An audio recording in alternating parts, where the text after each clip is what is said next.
Breaking news. Trump కి Iran supreme leader Mustafa Khamenei చాలా strong warning ఇచ్చారు. పక్క దేశాల్లో యుద్ధాలంటే నువ్వే వస్తావు, మా దేశంలో ఏం జరగాలో నువ్వే నిర్ణయిస్తావు, మేమేం చేయాలో ఎలా అడుగు వేయాలో ఏం తినాలో ప్రతి నువ్వే నిర్ణయిస్తావా, మా దగ్గర యురేనియం నిల్వలు ఉన్నాయి, పక్క దేశాన్ని తీసుకువెళ్తాం, విదేశాలకు తరలిస్తామంటే చూస్తూ ఊరుకోం, మీ అంతు తేలుస్తామని ముస్తఫా ఖమేనీ ట్రంప్కు వార్నింగ్ ఇస్తున్నారు. ముస్తఫా ఖమేనీ వార్నింగ్ దేనికోసం అంటే ఇరాన్లో యురేనియం నిల్వలు ఉన్నాయి, 3 ప్రాంతాల్లో అత్యధికంగా యురేనియం నిల్వలు ఉన్నాయి. అది ఫార్దో, నతాన్స్ అండ్ ఇస్ఫహాన్. ఈ 3 చోట్ల యురేనియం నిల్వలు ఉన్నాయి. అక్కడ కొంత వాళ్ళు వాళ్ళకి సంబంధించి ఏర్పాటు జరుగుతుంది, అది అణుకు సంబంధించి కానీ న్యూక్లియర్ పవర్ కోసం కానివ్వండి, లేదంటే వాళ్ళకి సంబంధించి సైంటిస్టులు అక్కడ కొన్ని పరిశోధనలు చేస్తూ ఉన్నారు. అయితే దాన్ని పూర్తిగా మీరు నిలిపివేయాలి, ఒక చోటే ఉంచుకోవాలి. 2-3 చోట్ల ఉంచుతారంటే కుదరదు, ఒక చోటే ఉంచుకోవాలి, డిసైడ్ చేసుకుని అది కూడా ఇంటర్నేషనల్ అటామిక్ ఎనర్జీ అంటే ఈ న్యూక్లియర్ ఉన్నటువంటి దేశాలన్నింటి కూడా ఒక స్ట్రాంగ్ అథారిటీ ఉంటుంది. ఆ అథారిటీ దగ్గర, న్యూక్లియర్ అథారిటీ దగ్గర మీరు రిజిస్టర్ చేసుకోవాలి. ఆ సైంటిస్టులు వచ్చి మళ్ళీ ఎప్పటికప్పుడు ఇన్స్పెక్షన్ చేస్తారు. అలాగైతేనే కుదురుతుంది. లేదంటే మీ యురేనియం నిల్వలు మీరు ఉంచుకుంటే మళ్ళీ మీపై అటాక్ చేస్తా, మీ అంతు తేలుస్తా అని ట్రంప్ వార్నింగ్ ఇస్తుంటే, ట్రంప్కి కౌంటర్గా ముస్తఫా ఖమేనీ ఏమంటున్నారంటే యురేనియం నిల్వలని తరలించే ప్రసక్తే లేదు, నువ్వు యురేనియం నిల్వలు తరలిస్తానంటే డెఫినెట్గా నేను అంతు తేలుస్తాం, యురేనియం నిల్వల్ని విదేశాలకు తరలిస్తే డెఫినెట్గా మీరు ఇబ్బందుల్లో పడతారు. భవిష్యత్తులో ఇంకెప్పుడైనా ఈ కారణం చేత అమెరికా కానీ ఇజ్రాయెల్ కానీ మాపై దాడులు చేస్తే మిమ్మల్ని ఈసారి వదిలే ప్రసక్తే లేదు, పరిస్థితి మరింత దారుణంగా ఉందంటున్నారు ముస్తఫా ఖమేనీ. ఇక అందుకే యురేనియం తరలింపు డిమాండ్ను తిరస్కరిస్తున్నామని చెప్పి ముస్తఫా అంటున్నారు.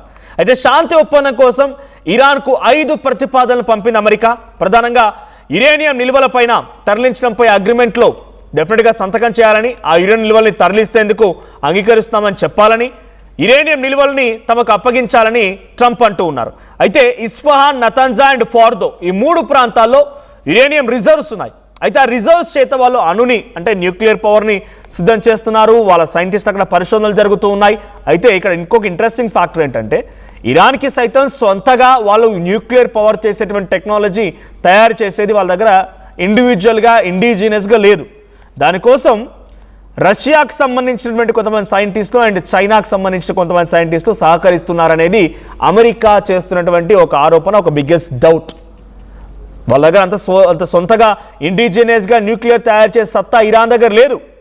Someone is funding them or someone is helping them to form a nuclear power country. So nuclear power country మాదిరిగా వాళ్ళు కూడా తయారైన రకంగా కొంతమంది సహకరిస్తున్నారని అమెరికా చెప్తున్నారు. సో దీంట్లో సహకారం ఎవరిది? అటు రష్యా అండ్ చైనా అనేది అమెరికా అనుమానం. అయితే 3 చోట్ల ఉన్నాయి, ఇంకో 4 చోట్ల కూడా వాటిని ఎన్రిచ్మెంట్ అంటే వాటిని శుద్ధి చేయడం కోసం ప్రాంతాలు ఏర్పరచడానికి ఇరాన్ సిద్ధమవుతోంది. అయితే వాటన్నిటిని పారద్రోలాలి, ఎక్కడ కూడా ఉండదు, కేవలం ఒకే ఒక్క దగ్గర ఉండాలి. అది కూడా ఇంటర్నేషనల్ అటామిక్ ఎనర్జీ ఏజెన్సీ నుంచి వాళ్ళ ప్రతిపాదనలు, వాళ్ళ గైడ్లైన్స్కి అనుగుణంగా వెళ్ళాలి.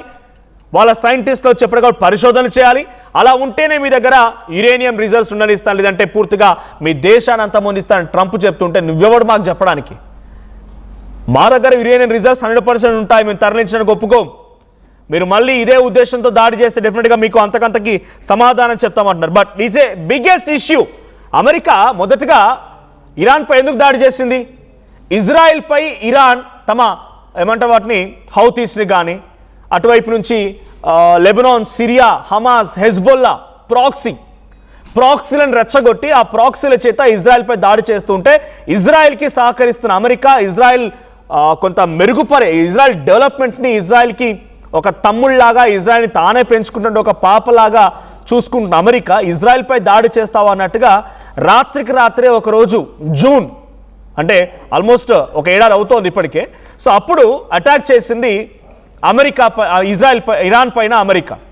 నతాన్జా, ఇస్ఫహాన్, ఫార్దో ఈ 3 ప్రాంతాలపైనే B2 బాంబర్లతో అటాక్ చేసి పూర్తిగా యురేనియం మొత్తం కూడా కిల్ చేసినాం, వాళ్ళ దగ్గర న్యూక్లియర్ పవర్ లేదుగా, మాతో డీల్కి వచ్చిరు, యుద్ధాన్ని ఆపేసినాం. ఒక రాత్రి అటాక్ చేసి మరుసటి రోజు డీల్ ఓకే అయింది, ఇక యుద్ధం క్లోజ్ అని చెప్పారు డొనాల్డ్ ట్రంప్.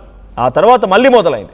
మళ్ళీ రీసెంట్గా ఆల్మోస్ట్ ఇప్పటికి కూడా 3-4 months కావస్తోంది యుద్ధం మొదలై. మళ్ళీ ఫిబ్రవరి 28న మళ్ళీ యుద్ధం మొదలైంది. ఫిబ్రవరి 28న మొదటిసారి సుప్రీం లీడర్ అలీ ఖమేనీ అంతమొందించిన తర్వాత నుంచి మరింత తీవ్ర రూపం దాల్చింది ఈ యుద్ధం. ఎంతలా అంటే డైరెక్ట్గా ఇరాన్ మొత్తాన్ని నేలమట్టం చేస్తాం, ఇరాన్ మొత్తాన్ని అంతమొందిస్తాం అన్న రకంగా వెళ్ళింది. సరే, ఆ మధ్యలో కొన్ని రోజుల తర్వాత 45 days ఆర్ 2 months ఆర్ 3 monthsకి వచ్చేసరికల్లా, అంటే బిఫోర్ 60 days వచ్చేసరికల్లా కొంత యుద్ధానికి ముగింపు పలుకుతున్నట్టుగా డొనాల్డ్ ట్రంప్ వైపు నుంచి శాంతి మాటలు, శాంతి బోధనలు వినిపించాయి.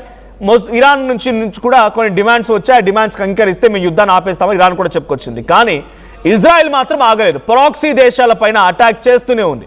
ప్రాక్సీ దేశాలు ఏంటి? అటు లెబనాన్ కానీ, సిరియా కానీ, తర్వాత హెజ్బుల్లా, హమాస్ సంబంధించినటువంటి ఈ వ్యవస్థలు కానీ, గాజా ప్రాంతంపై కానీ, లేదు అనుకుంటే ఇటు యమన్స్ పైన కానీ, హౌతీలపై కానీ అటాక్ చేస్తూనే వచ్చింది ఇజ్రాయెల్. అయితే కండిషన్ ఏం చెప్పింది ఇజ్రాయెల్? మీరు మీ దేశంపై అటాక్ చేయొద్దన్నారు, కానీ మాపై అటాక్ చేస్తే, మా శత్రువులపై అటాక్ చేస్తే మీకేమంతా ఇబ్బంది కలుగుతోంది. హమాస్, హెజ్బుల్లాలు ఇజ్రాయెల్ ఉన్నటువంటి కొంత ప్రాంతాన్ని ఇబ్బంది పెట్టాలనుకుంటున్నారు. ఇజ్రాయలీస్ని అక్కడ బందీలుగా ఉంచారు. సో కాబట్టి మా బందీలుగా, అంటే మా వ్యక్తులు ఎవరైతే బందీలుగా ఉన్నారో వాళ్ళని విడిపించుకుంటున్నాం, మాకు వ్యతిరేకంగా చేస్తున్నటువంటి కొన్ని ఉగ్రవాద శక్తులు మేము అంతమొందిస్తున్నాం, మీకేం నొప్పి? ఇది ఇజ్రాయెల్ నుంచి వచ్చిన క్వశ్చన్. ఆ తర్వాత నుంచి ఇరాన్ ఇంకా యుద్ధాన్ని ఆపలేదు. స్ట్రైట్ ఆఫ్ హార్ముజ్ని స్వాధీనపరచుకోవాలనుకుంటోంది, స్ట్రైట్ ఆఫ్ హార్ముజ్ని బ్లాక్ చేసింది, అటువైపుగా ఏ నౌక వెళ్ళినా వాటిని పేల్చేస్తోంది, సీ మైనర్స్ని రూపొందించింది. ఆ సీ మైనర్స్ ద్వారా చాలా షిప్స్ పేలిపోయాయి, ఇండియన్ షిప్స్ కూడా ఎఫెక్ట్ అయిన సందర్భాలు ఉన్నాయి. అమెరికా వార్ షిప్లపై అటాక్ చేసింది, అమెరికాకు సంబంధించిన నౌకల్ని పేల్చేసే ప్రయత్నం చేసింది. ఖతార్ పై అటాక్, కువైట్ పై అటాక్, దుబాయ్ పై అటాక్, యూఏఈలపై మొత్తం అటువంటి ఆ ప్రావిన్స్ల పైన అటాక్, ఇరాక్ పై అటాక్, బహ్రాన్, బనామా, ఓమన్, ఈ ప్రాంతాలన్నింటినీ కూడా ఒక రకంగా ముచ్చెముట్టలు పట్టించింది ఇరాన్. సో ఇటు లక్ష్యం నెరవేరిందా మరి అమెరికాది? సరే, Mustafa Khamenei Ali Khamenei supreme లీడర్గా ఉండడం నచ్చలేదు, రెజ్యూమే చేంజ్ కావాలనుకుంది, రెజ్యూమే చేంజ్ అయిపోయింది, ఓకే. ఆ తర్వాత అక్కడ యురేనియం ఉండకూడదు, న్యూక్లియర్ పవర్గా ఇరాన్ మారకూడదు అనేది కూడా అమెరికా అధ్యక్షుల లక్ష్యం.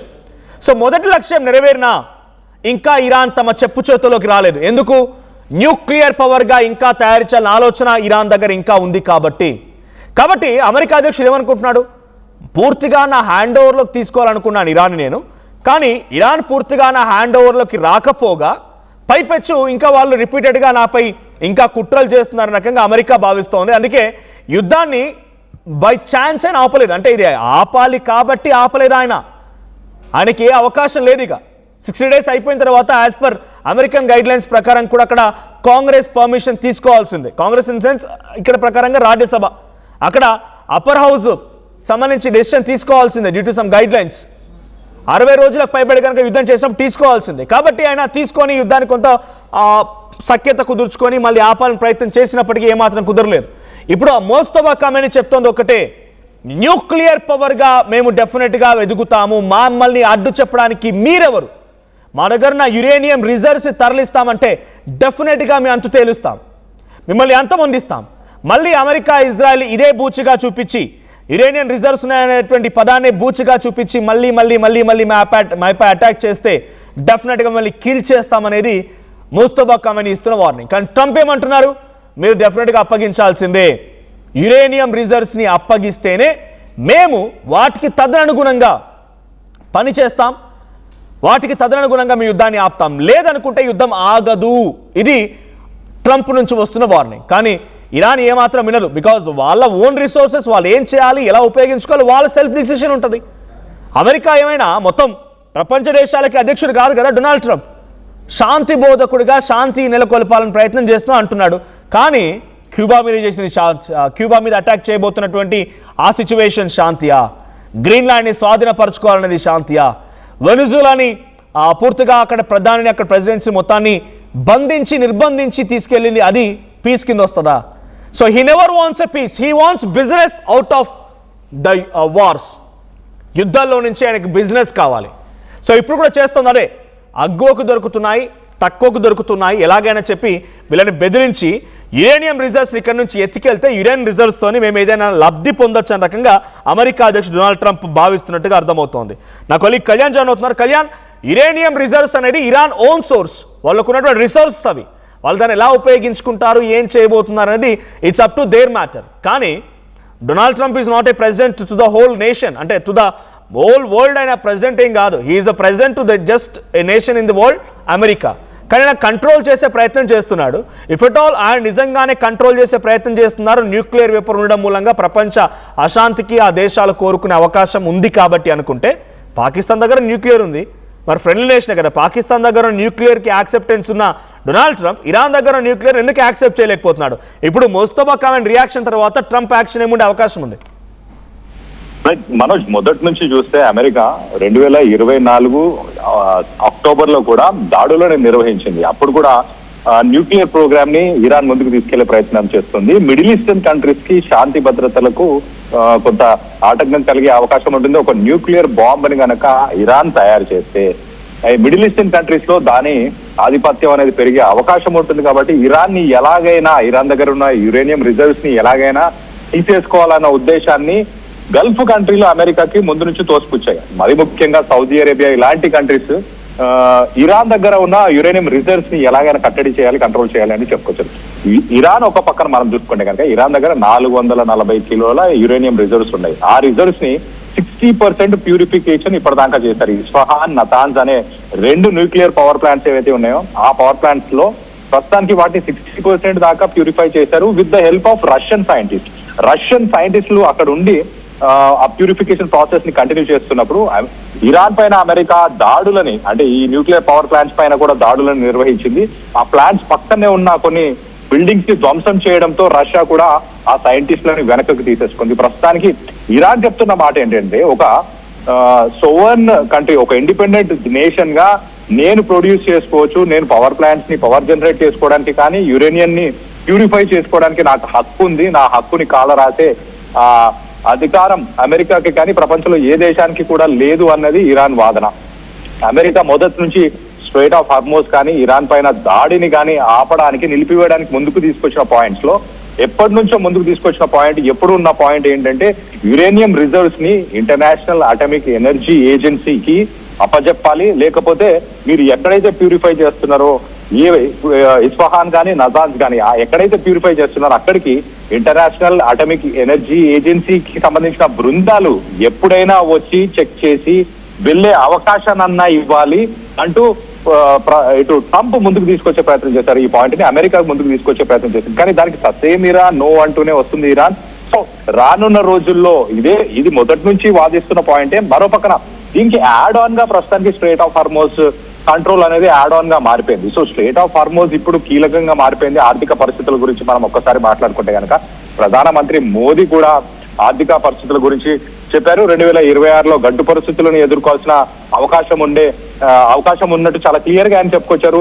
అలాగే ఫారెన్ కరెన్సీ రిజర్వ్స్ ఏవైతే ఇండియా దగ్గర ఉన్నాయో ఆ రిజర్వ్స్ కూడా కొన్ని బిలియన్స్ ఆఫ్ డాలర్స్ చాలా షార్ట్ టర్మ్ పీరియడ్ లో తగ్గిపోవడం. ఇరాన్ అండ్ అమెరికా కళ్యాణ్, ఇక్కడ ఇరాన్ అప్పగించను అంటోంది, యురేనియం రిజర్వ్స్ ని అప్పగించను అంటోంది. ట్రంప్ ఇప్పుడు అటాక్ చేసే పరిస్థితులు లేదు because of their guide lines. 60 days కనుక దాటితే యుద్ధానికి సంబంధించి ఇంత లాంగ్ లాస్టింగ్గా, ఇంత ఫైనాన్షియల్గా, ఇంత ఆర్మీని, ఇంత మ్యాన్ పవర్ని ఉపయోగించినప్పుడు అక్కడ కాంగ్రెస్ పర్మిషన్ తీసుకోవాల్సిందే. సో ఇప్పుడు ఆ ఇరాన్కి అటాక్కి అమెరికా కొన్ని అడ్డంకులు ఉన్నాయి కాబట్టి ఇజ్రాయెల్ చేత అటాక్ చేయించవచ్చు అంటారా, లేదు ఇరాన్ ఉన్నటువంటి యురేనియం రిజర్వ్స్ని వదిలేస్తారా?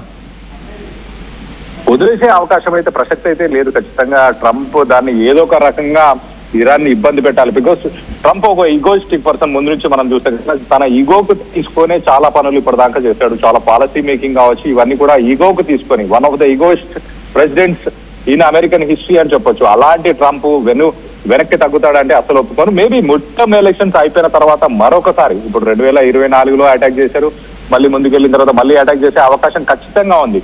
సో ట్రంప్ వెనక్కి తగ్గుతాడని మాత్రం ఏమాత్రం అనుకోవట్లేదు. మరోపక్కన స్ట్రెయిట్ ఆఫ్ హార్మోజ్ క్లోజ్ చేయడం, దాని ఇంపాక్ట్ కూడా ప్రపంచ దేశాల మీద ఉంది. కాబట్టి ట్రంప్ ఇప్పుడు ప్రస్తుతానికి మరొకసారి దాడికి వెళ్ళాలి అంటే కాంగ్రెస్ పర్మిషన్ తీసుకొని, కాంగ్రెస్ లో ఓటింగ్ చేసుకొని వెళ్లాల్సిన పరిస్థితి. కాబట్టి కొంత సమయాన్ని బై చేస్తున్నట్టు చాలా క్లియర్ గా అర్థమవుతుంది. మిడ్ టర్మ్ ఎలక్షన్స్ అయిపోయిన తర్వాత మరొకసారి డెసిషన్ తీసుకునే అవకాశం అయితే చాలా క్లియర్ గా కనిపిస్తుంది Manoj. Right, thank you Kalyan. So మొత్తంగా ఇరాన్ పై అమెరికా మళ్ళీ అటాక్ దిగుతుందా అని అంటే డెఫినెట్గా తన కండిషన్స్ ఒప్పుకోకపోతే, డిమాండ్స్ని ఒప్పుకోకపోతే డెఫినెట్గా అమెరికా మళ్ళీ అటాక్ చేసే అవకాశం ఉంది. కానీ here comes a big twist. అమెరికాకి ఇప్పుడు డైరెక్ట్గా అటాక్ చేయాలన్నా కొంత కాంగ్రెస్ పర్మిషన్ కావాల్సిందే. ఫైనాన్షియల్గా లాస్ ఉంది, ఆర్మీని ఉపయోగిస్తున్నారు, చాలామంది ఇబ్బందులు పడుతున్నారు. America with in the country కూడా కొంత ఆందోళన వ్యక్తమవుతున్నాయి కాబట్టి ట్రంప్కి కొంత ఆటంకం అని చెప్పాలి. కానీ ఇజ్రాయెల్ చేత మళ్ళీ అటాక్ చేయించవచ్చు కూడా. యురేనియం రిజర్వ్స్ కనుక ఇంకా ఇరాన్ దగ్గర కొంత ఎక్కువగా ఉన్నాయి, వారంతా శుద్ధి చేస్తున్నారు, న్యూక్లియర్ పవర్ కోసం రెడీ అవుతున్నారు. Of course it's up to there nation. కానీ డొనాల్డ్ ట్రంప్ ఏమంటున్నారంటే అది రెడీ చేయడం మూలంగా ప్రపంచ దేశాల అశాంతికి, ముఖ్యంగా నేను ఆల్రెడీ యుద్ధం చేశాను కాబట్టి నా మీదే వేయవచ్చు ఆ బాంబుని తీసుకొచ్చి, నేను పోయేది ఎక్కడికి మళ్ళీ, అందుకే ఇప్పుడే దాన్ని మొత్తం లేకుండా చేయాలనే ఆలోచన డొనాల్డ్ ట్రంప్ చేస్తున్నారు. ఆయన పెట్టుకున్నటువంటి biggest targets firstly resume change, ఆ తర్వాత ఇప్పుడు ఆయన న్యూక్లియర్ పవర్ని కూడా చేంజ్ చేయాలనుకుంటున్నారు. అదే మాదిరిగా ఆయన ప్రయత్నం చేస్తూ ఉన్నారు. మరి ఆ ప్రయత్నం ఎంతవరకు కొనసాగుతుంది, ఆ ప్రయత్నం ఎంత దూరం వెళ్తుంది, ఇప్పుడు యురేనియం రిజర్వ్స్ పూర్తిగా కిల్ చేసే బాధ్యత ట్రంప్ తీసుకొని వాటిని కిల్ చేస్తారా లేదా ఏం జరిగిందో చూడాలి. సో మీ అభిప్రాయం ఏంటి? డొనాల్డ్ ట్రంప్ మళ్ళీ ఇరాన్పై యుద్ధం చేయాలనుకుంటున్నారా? ఇక్కడ Donald Trump or Mostafa Khamenei, America or Iran, whom do you support? Please do comment.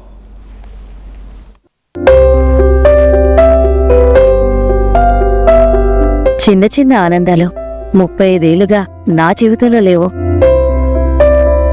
35 ఏళ్లుగా నేను డైపర్లలో బ్రతికాను. 6 సెంటీమీటర్ల ఫిస్టులా నా మూత్రాశయంలో లీకు కారణమైంది. ఎవరూ నాకు సహాయం చేయలేకపోయారు. ఏఐఎన్యూలో వైద్యులను కలిసే వరకు అక్కడ వారు రోబోటిక్ శస్త్రచికిత్సతో నాకు పరిష్కారం ఇచ్చారు. వారు నా ఆత్మవిశ్వాసాన్ని కూడా తిరిగిచ్చారు. Precision care makes it possible. The Center for Robotic Surgery at AINU